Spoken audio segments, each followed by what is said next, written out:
A family can never prosper without interacting with another family. Similarly, a country can never progress without interacting with another country. In this globalized and modernized environment, it is inevitable for country to have relationship with another country. It is not a necessity now, it is a need. In the fourth part of our Constitution under Article 51, international peace and coexistence is explained. It is discussed under directive principles of the state. India strives to have cordial relationships with other countries as per the directions of the Constitution.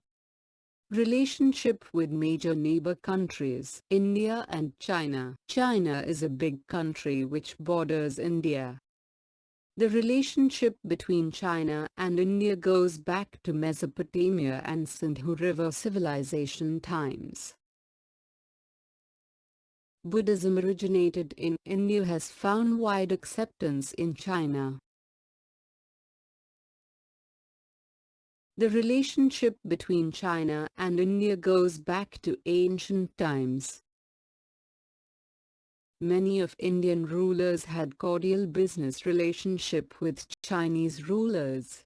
The silk trade between China and India is discussed in Kautilya's Arthashastra.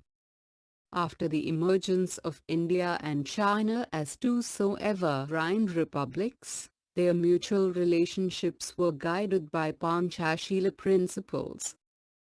A war broke between India and China in 1962 due to the escalation of Tibetan crisis.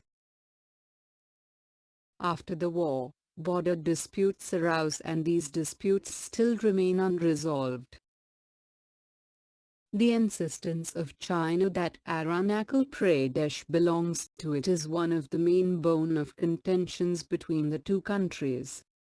In spite of the border disputes and wars, the bilateral relationship between India and China has remained and continued healthy.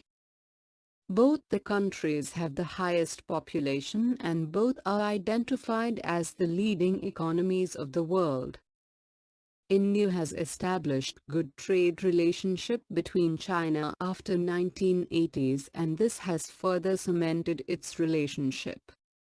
With continued efforts of India and China, BRICS in 2015 group of countries has been established. This further strengthened the relationship between India and China.